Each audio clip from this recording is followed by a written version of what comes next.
Magandang umaga po muli. Ako po si Tita V at samahan niyo po akong muli para sa pagbubulay-bulay ng salita ng Diyos. Ang ating pag-uusapan ngayon ay i-connect natin doon sa nangyari sa Los Angeles, California.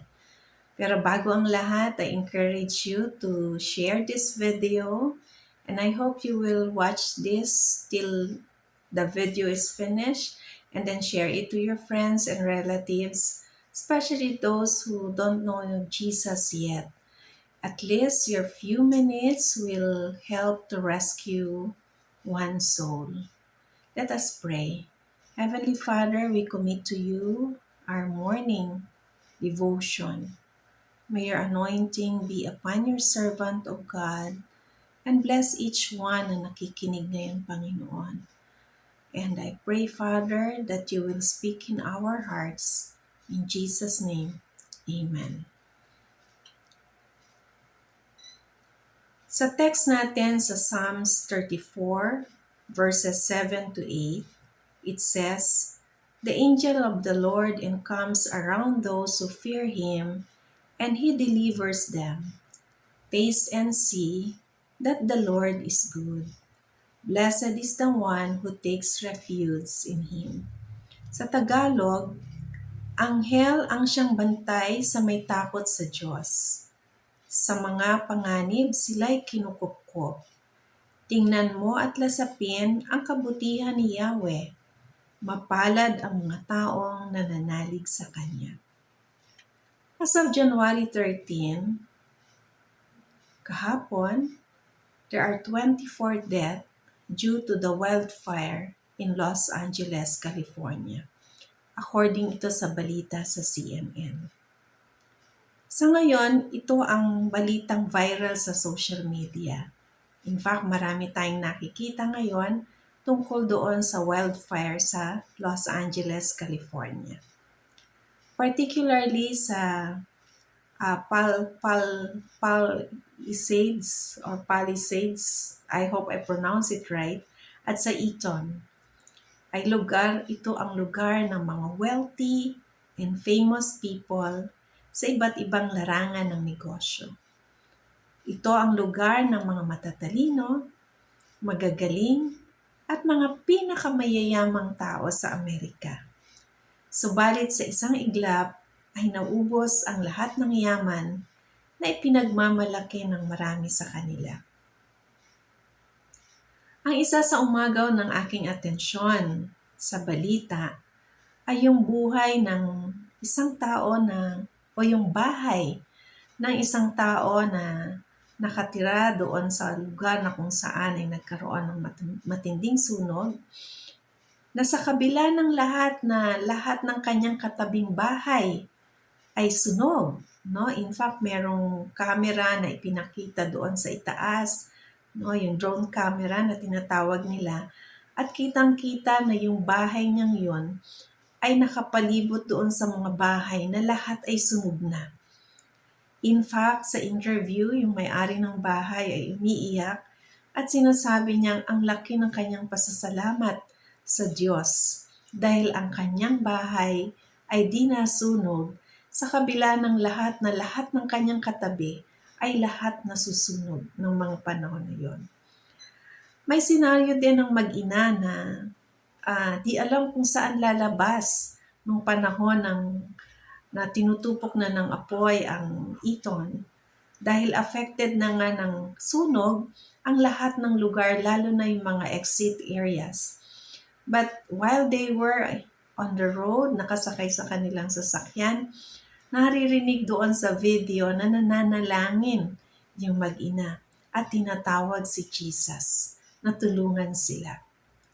Sa history ng Amerika, maraming mga German Jews and Austrian Jews na mga matatalino at magagaling, mga artists na kung saan ay napadpad sa Los Angeles, California, lalo na doon sa lugar na kung saan ay nasunog, no? Sa Eaton at sa Palisades. And then sabi doon, pinapakita dito na itong mga German Jews at mga Austrian Jews ay mga mananampalataya na nakikilala si Jesus. Pero ito ay mga taong sobrang talino, magagaling, kaya rin maging mga mayayaman. Originally, ang Amerika ay isang Bible-believing country.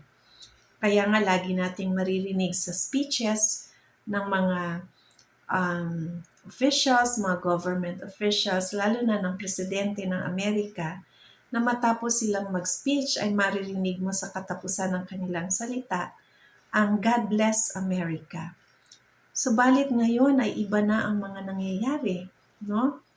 Few days after ng prestigious na 82nd Annual Golden Globes Award night ay nagkaroon ng wildfire. Ibig sabihin, matapos ang ilang araw lamang nitong very prestigious award nights or awards night, ay dumating nagkaroon ng wildfire. In fact, sanay naman daw ang mga taga Los Angeles, California ng merong wildfire.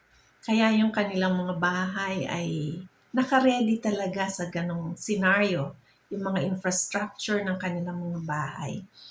Kahit gaano ito kalalaki, ito ay mga mansyon, ready ito sa mga ganitong senaryo. Subalit, yung nangyari kamakailan, no, ay hindi ordinaryong sunog na nangyari sa kanila. Kaya lahat halos ay natupok ng apoy. Gaano man kaganda yung infrastructure ng kanilang mga tahanan, sa isip nila ito ay well protected sa posibleng sunog na mangyari, ay hindi pa rin nakaligtas sa sunog. Ano ang pwede nating matutunan sa mga nangyari? Una, we should not mock the name of God.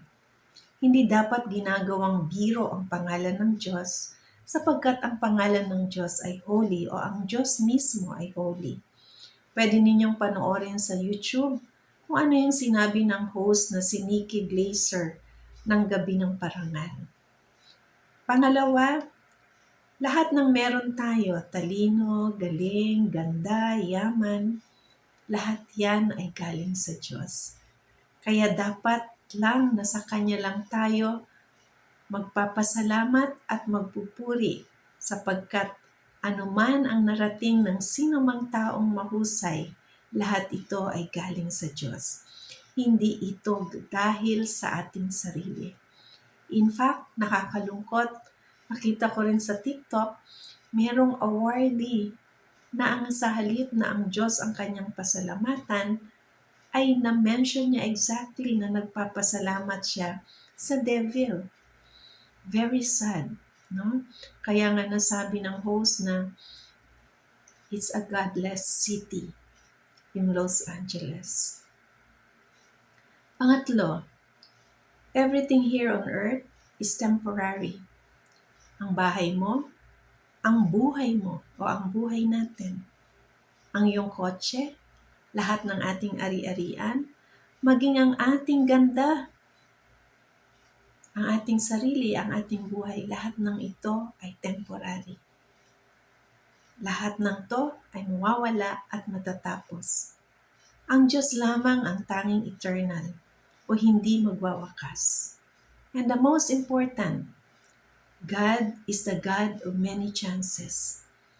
He still rescued many of those na nandoon sa lugar na yon kung saan nagkaroon ng matinding sunog. And ngayon, they are safe. In the book of Revelation, sa vision na ipinakita ng God kay John, ay malinaw na kahit sa end times, ay laging may second chances or the God of many chances. Kasi sa chapter 8 ng Revelation ay ilang beses niyang sinabi, a third of. Ibig sabihin, 1/3 lamang ang unang hinayaan ng Diyos na ma-destroy during the end times. Yun yung vision na pinakita. Bakit? Kasi gusto ng Diyos na bigyan pa rin ng chances ang mga tao.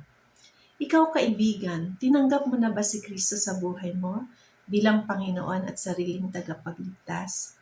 Kung oo ang iyong sagot, ang iyong responsibilidad ngayon ay ibahagi si Kristo sa ibang tao, lalo na sa iyong mga kaibigan at mahal sa buhay. Kung hindi mo pa tinanggap si Kristo bilang Panginoon at sariling tagapagligtas, merong panalangin ng pagtanggap sa comment section. Gawin mo ito ngayon, kaibigan, bago pa maging huli ang lahat. Manalangin tayo. Dakilang Diyos, salamat because you are the God of many chances. Dalangin ko, Panginoon, na sino mang nakikinig ngayon or nanonood, that they will take this opportunity to receive you as their Lord and Savior. In Jesus' name, Amen. Magandang umaga po muli, and God bless everyone. Love and prayers, Tita V.